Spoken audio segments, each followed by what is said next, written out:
So what's the big deal today? Well, the big deal today is Tums. You pop a Tums. You don't want all that stuff to react like once with the acid in your stomach. You want it to react slow, you know, and just get rid of that tummy ache. Otherwise, it can create more problems than what you had when you started. If it all reacted at once, right? So here's another little example. See if you can see what's going on here. We're not going to talk about this so much, but it indicates something. You have a light stick in cold water and a light stick in hot water. It's the same light stick. They just pop one into the other one. It looks brighter where, Cameron?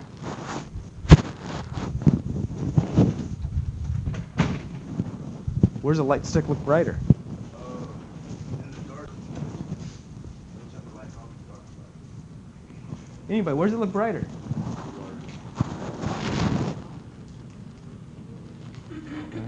Kind of darkish yellowish here. Here, it's a lot brighter to me.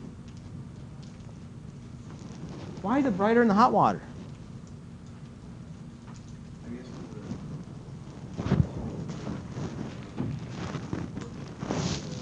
Particles are moving faster. Exactly. If I had Megan and Kendall up here again, we're going to raise the temperature of these guys. What changes? We're going to just start doing this faster, right? The amounts aren't going to change, really. Right? Just things are moving faster. General ways to increase a reaction rate. Okay. So what do you think here? Let's pick on somebody. We're going to increase the concentration of the. Where did all my quizzes go? Alyssa.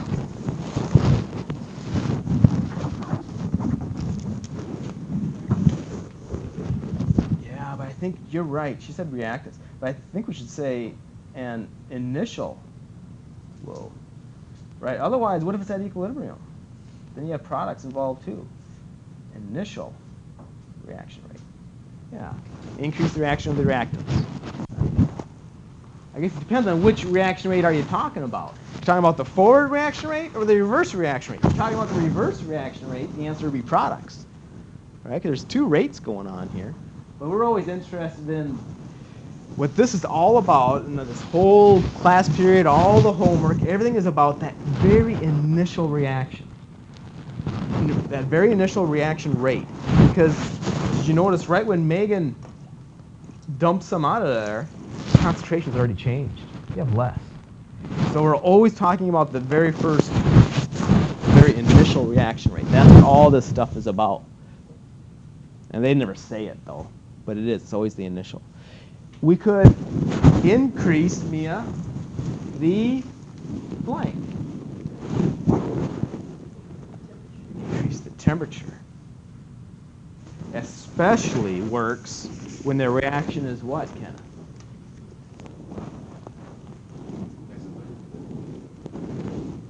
Endothermic or exothermic? So remember, here's, if it's, he said exothermic. So exothermic heat goes on which side?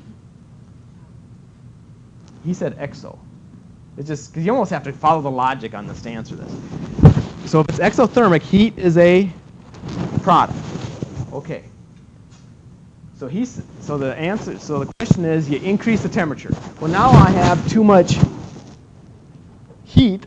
I'm working against myself. So the answer isn't exo, it's endo. Increase the blank Andromeda of the reactants.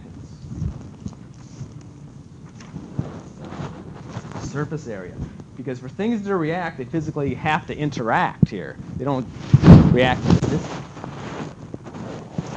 We haven't talked about this yet, but maybe you can figure it out. Jose, use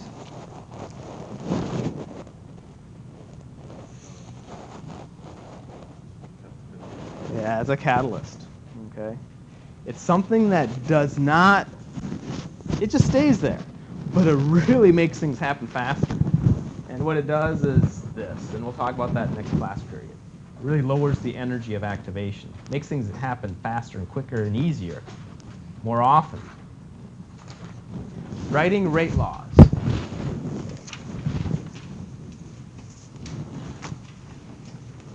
Andrea. Where's Andrea? Andrea? Andrea. Why can I never remember? Andrea. Andrea, can you read what the book reads? It says what a rate law is. What does it say?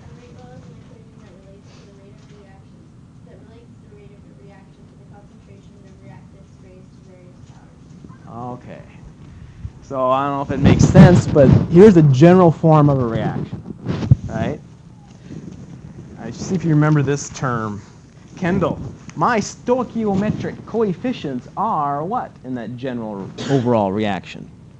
Coefficient? Yeah, what are the lowercase are the stoichiometric coefficients. Little numbers you use to change to balance the reaction. Okay. Then they're trying to say that if that's your reaction, you can always write the rate law looking like this. The reaction rate. So how fast is it progressing? It's going to be like big M per second or something. How fast is this changing? How fast is that forward rate happening? It equals, now you recognize big A and big B. Those are, Connor, reactants or products inside these brackets. They're reactants. The brackets probably mean what, Steph? What do the brackets probably mean? Andrea kind of gave you a hint. Brackets mean?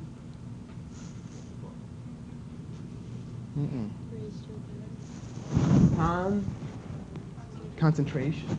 So these, whenever you see these brackets like that, they're saying that's big M. You have to plug in what the molarity is of A. Raise it to the X power. You have to plug in what the molarity, the concentration is of B. The Y power. And for some reason, it's just convention to use big M. Use molarity for your concentrations. And that's what those brackets are. Okay. How about that K? Megan, what's that K doing there? That's the... Andrea didn't give us a hint on that one. That's the constant. They call it the what constant? The what constant? Rate constant. That's the rate constant. That's the size of, in this case, the size of the beakers that these guys were using. So a bigger rate constant, yeah, a faster rate. That makes sense. It's just a number. It doesn't change with time, right? The beaker size didn't change with time, but the concentration did. Okay. The rate did. It changed with time. We're always after initial anyway, but how do you find these exponents, x and y? Man, that's a hard question. But we're going to get them. They're just like 1s or 2s or 3s, sometimes 4, but it's rare. Usually 0, 1, or 2 is what they usually are. Okay. So they call it the order, right? Reactant A has an order. It's X. Reactant B has an order. It's called Y. Well, then the rate has an overall order. You just do what with X and Y? If it's overall, just add them up. So that's all overall is.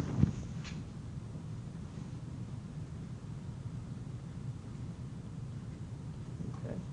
If X is the order of A, Y is the order of reactant B. So overall order, X plus Y. What would you guess for the last one, Bowdy? Do products ever show up in a rate law?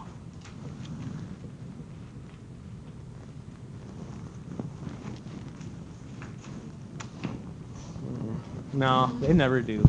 They never do. Okay, products never show up.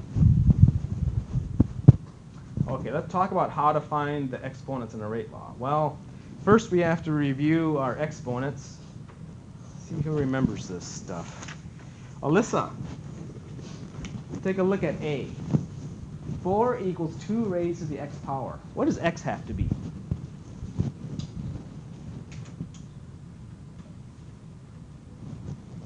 2. Right? 2 squared is 4. Everybody agree? How about Mia. B.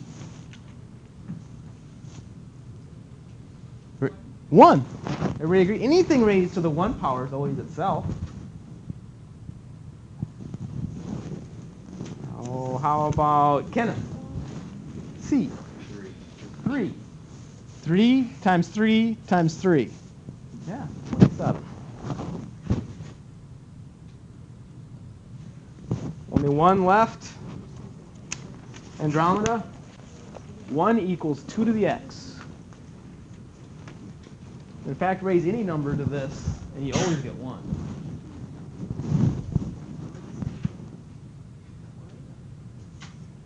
It's, Vanessa, it's 0. Good. 0. Raise anything to the 0 power, you always get 1. So just remember that stuff, and that'll help you out. So let's see how to actually answer some of these things. We've got a rate law here.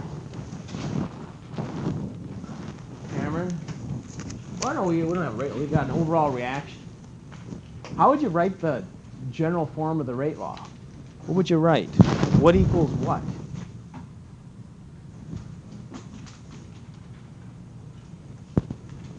What do they want you to write on the left-hand side here? They want you to write the word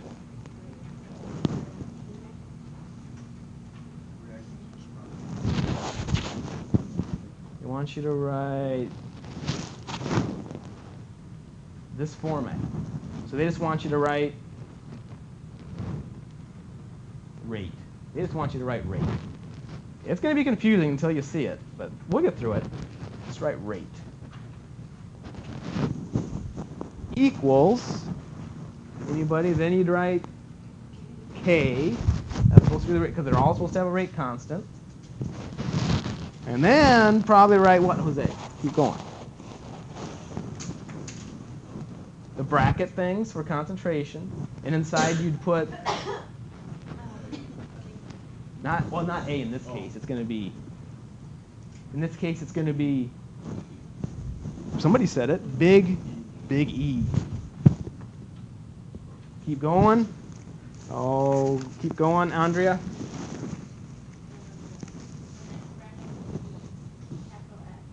Yes. We're only missing 2 things. The x and the exponents. X and y. You can call it x and y, a and b, whatever you want to do. Right? You have to solve for them. They're going to be numbers. But that's the general way to write the rate law for anything. Whatever the reactants are, just put them in brackets. Every single homework question, they're going to give you this table.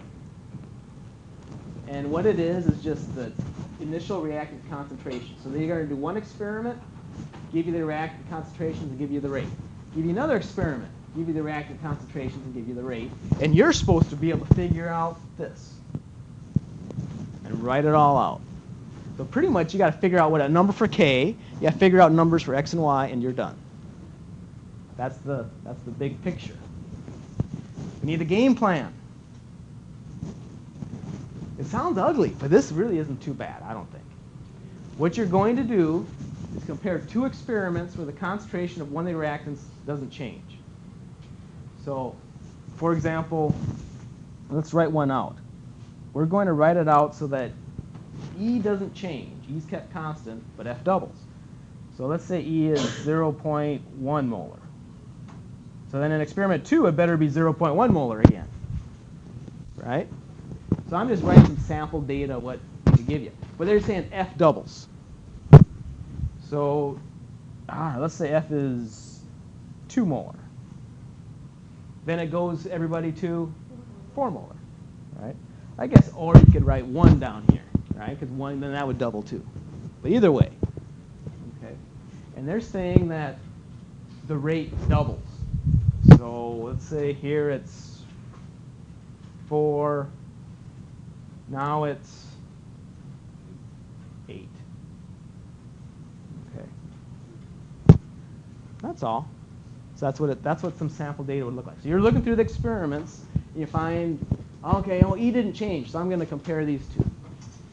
So what do you do here? You divide the values of the 2 experiments, substitute those ratios into the rate law that you write, and then solve for the order. So what is this going to look like? We've got rate, just remember what it looks like. Rate equals k e to the x f to the y. Okay. So what we're going to do is divide the two rates of the two experiments. And it's a lot easier, I think, mathematically, always divide the bigger by the smaller, right? Otherwise you have to mess with fractions. So 8 divided by 4 is 2. So I put that in how the rate ratio. Okay. Well, does k ever change? No. So k for this experiment divided by k for that experiment, you just get 1. So that's not going to do anything. Now you can write it in there if you want, but it's just going to be confusing, I think, if you write it in, because it doesn't do anything. So I'm going to, k never does it. I'm just going to leave it out. How about e? Now I divided the bottom by the top, so 0.1 divided by 0.1 is 1. But it's raised to the x power, right? Because I'm just substituting these ratios right into this. Now I have to do f. 4 divided by 2 is 2. But that's raised to the y power. Okay. So now what does this equation come out to be? It comes out to be, what's 1 raised to the x? 1 raised to anything is 1. So that's why we pick experiments, because one of these is always going to disappear on you. So our equation really is 2 equals 2 to the y. Well, that means y must equal what? 1.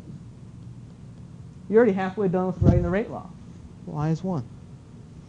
But let's say that's not the case. Let's say this case. E is kept constant. Fine, it's already at 0.1. F doubles. Oh, we already have F doubling. But the rate quadruples. Quadruples means it increased by a factor of 4. So 4 times 4 is 16. Okay. Well, it's supposed to be red.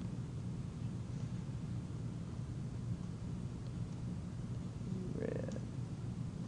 16. So here's the experiments you're going to pick now. So what we're doing is we're just going through every possibility that you could actually see in the homework. So you do the exact same thing again. Do the exact same thing again. Divide the two rates. Write down that ratio. Right? Find the ratios on the other side. Solve for the exponent. See what you get.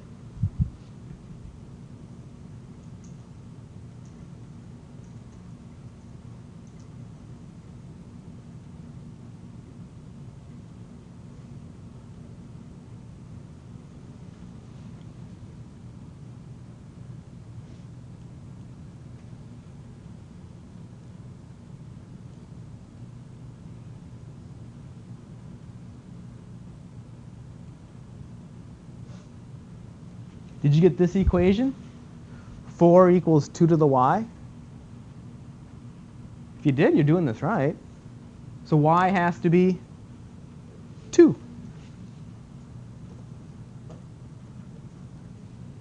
Make sense?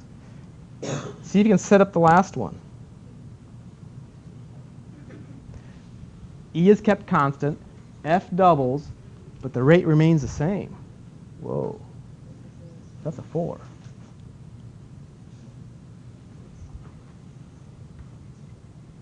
They doubled F, but the rate stayed the same.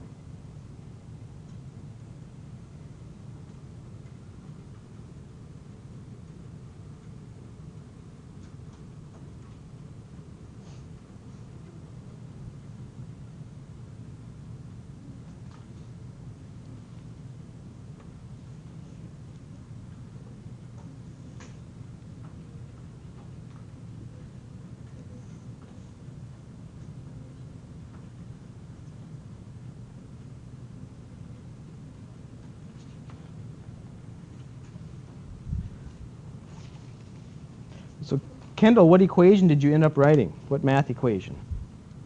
1 equals 1x 1 to the x, 2 to the y. Right. Now we can't solve for x because, that's 1 raised, that's gone. 1 raised to any power is always 1. So we end up with 1 equals 2 to the y. So y must be 0. So if y is 0, you'd put in a 0 right here. Well, that means anything to the 0 is always 1, so you wouldn't even have him in there. He's not even in the rate equation.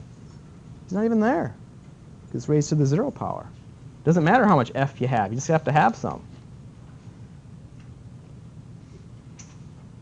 Okay.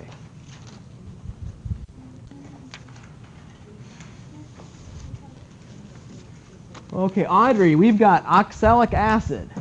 It's reacting, forming carbon dioxide and water. Man, look at that ugly reaction. They tell us the rate law. Oh, we didn't finish this. We didn't get K, did we? Right?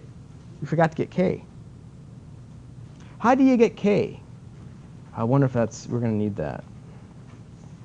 Yeah. Well, let's just do that when we get down here, right? It'll make more sense. Let's just leave that for a mystery. One more question here. There's the rate law.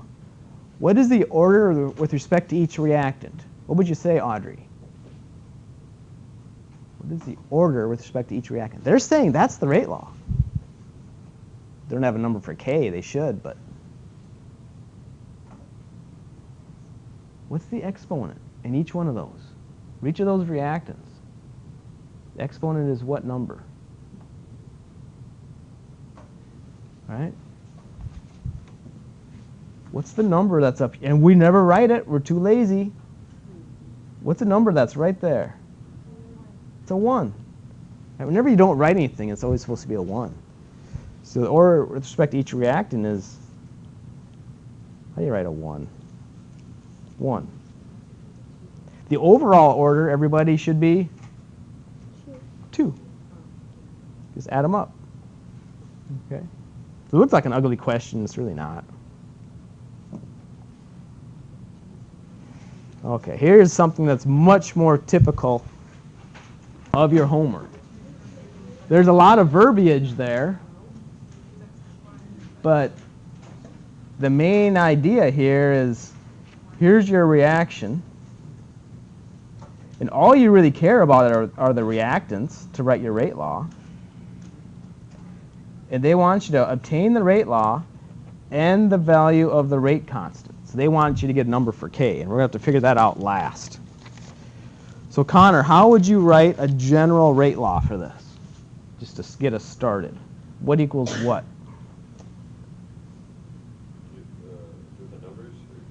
What would you write as a general rate law, just as a starting point?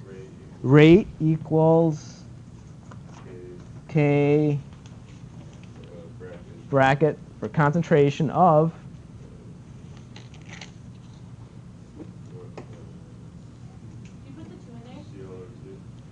good question. We'll let him give his answer first, and we'll see if he's right or wrong. X bracket and then y. So did we care about the stoichiometric coefficients? And we weren't supposed to. I don't know if you caught that, right? Look at the little e's and the little f's. They don't show up anywhere. They're just there to balance. The little a's and little b's, they don't show up anywhere. They're just there to balance the reaction. You don't even care. You just care what the reactants are. Okay. So let's see if, Steph, see if you remember the game plan. Pick a couple experiments where one of the reactants doesn't change concentration. So what 2 experiments could we pick? Experiment 2 and 3. Yeah, that works, right? Because the ClO2 is not changing. So let's compare experiments 2 and 3. Okay. Now you know the trick, right?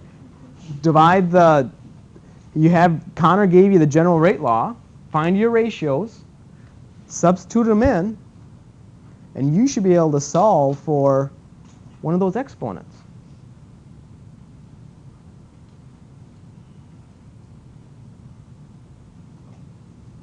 They're not easy numbers now, so you're actually going to have to use a calculator to figure this out, but it should work.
So Megan, did you get a Y?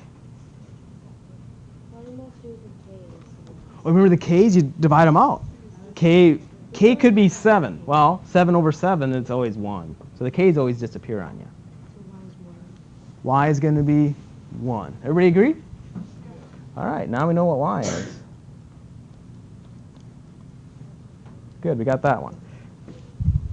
Yeah, Con. Either way will work. You can do the smaller over the bigger, but just be consistent. So I like doing the bigger over the smaller because you can end up doing it in your head, and it's easier to remember which ones to do. But if I'm going to divide 3 by 2, I have to divide 3 by 2 always. Experiment 3 by experiment 2. Okay, we need 2 more experiments, Bowdy. Now which 2 experiments should we compare?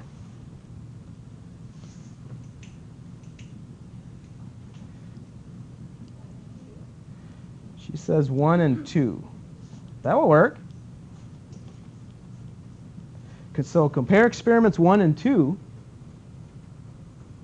Now the hydroxide isn't changing, so you should be able to get chlorine dioxide's exponent, because it's the one that's doing all the changing.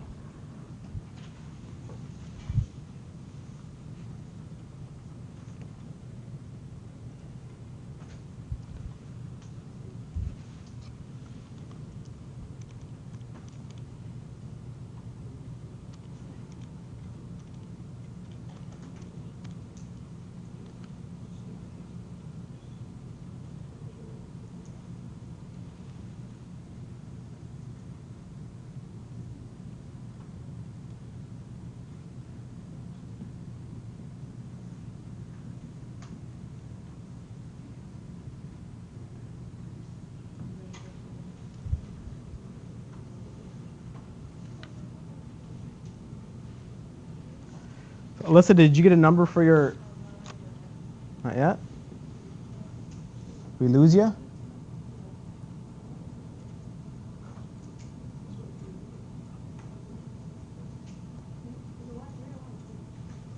right. So to divide the 2 rates, I divided 1 by 2 because 1's bigger, but it doesn't really matter. 1 and 2, right? Yeah. The reason why we're comparing 1 and 2 is because then the hydroxide's not changing. And if you end up writing your math equation, it should end up something like this: 8.98 equals 3 to the x, 1 to the y. And we kind of know what y is, so you could put 1 in for y if you want, but it's kind of a waste of time because it's just 1, right? But so x, everybody has to be 2. Okay. So we are really close. Rate equals K, chlorine dioxide, raised to the X, which is 2. Hydroxide, raised to the Y, which is 1. And you can put the 1 in there or leave it out. Doesn't matter. Enrique, we need a game plan to get that K. We need a number for that K, and then we can quit, and we're done. We can write in that number for K, and then we'll end up writing our final answer rate equals that number times chlorine dioxide squared times hydroxide. How do we get K? And we never gave any hints on this. Pick an experiment and plug it in. Does K ever change? It's supposed to be a rate constant. So it doesn't matter what experiment you do with what concentrations, K is always supposed to be the same. Exactly, and that's it, right? So you just pick an experiment and then plug that data in. Because you notice everything is given except K. The concentrations are given, the rate's even given, so just solve for K. So we're all consistent here. I don't know, let's just pick experiment 3. So we're all going to use the same one, and our math will, if anyone's confused, they can help each other out. So let's use the data from experiment 3.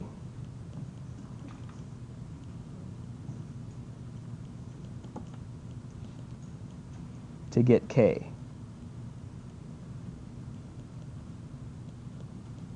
So substitute it all in. Here's your rate. So that'll go there, right? You know your concentrations. Raise them to the right powers. Solve for K.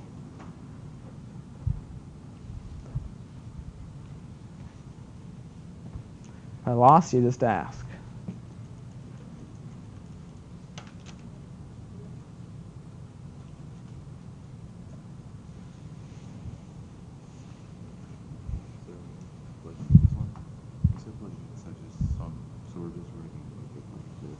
There's no 3. The rate is 0.00828.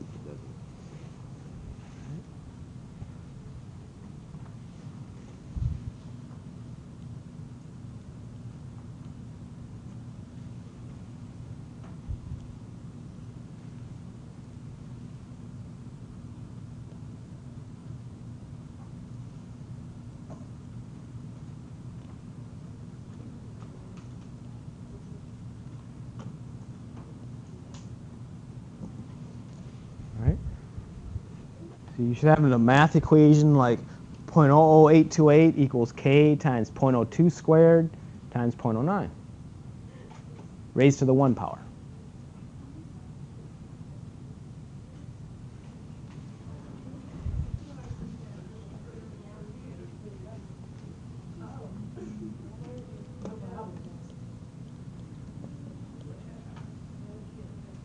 So Jose, what did you get for your K?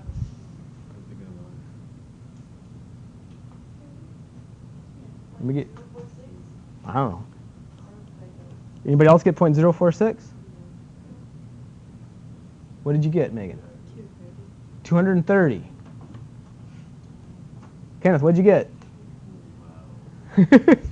We should probably work it out then. Right? Oh, it's 230. So take the, I would do this, I like to do everything in one big step.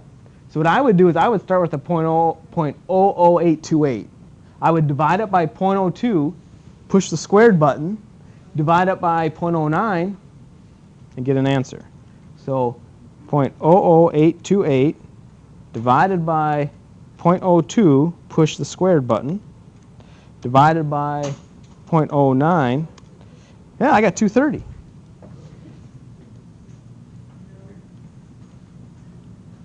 Okay. And you can't quit here. You have to write the complete rate law because that's what they wanted. So write the complete rate law now that you know everything.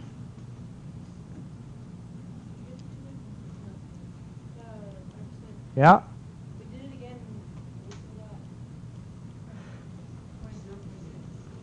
So take 0.00828, right? Divided by 0.02 squared divided by 0.09. Yeah, I get 230.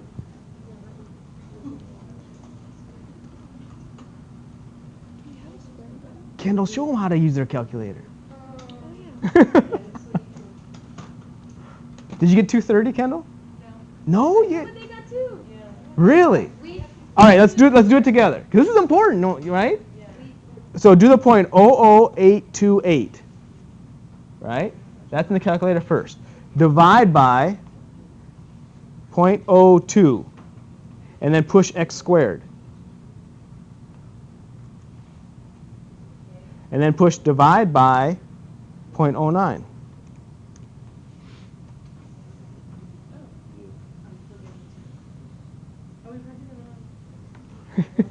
Make sure their thing is in degrees. Oh, that's what it is. We know what we did. What are you pushing? We're pushing exponent. No, that's to raise things to the 10 power, remember? X squared. So what? Where's x squared? X squared is up there in the corner. Now remember, you could just, instead of pushing x squared, just divide by 0.02 twice. That would work too. So your final answer should look like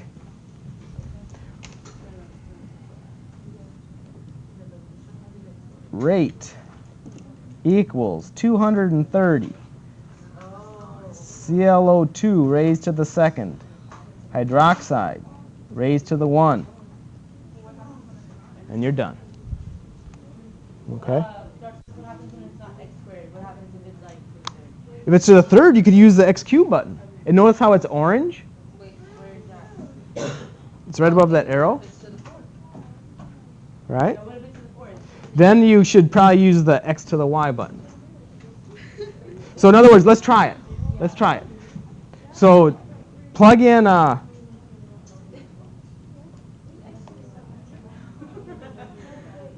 let's make sure you can do all these on this calculator. Right? So plug in 9, push x squared button. It better read 81. Okay, clear it. Push 9. Whoop. But now push shift x cubed. You get 729. All right?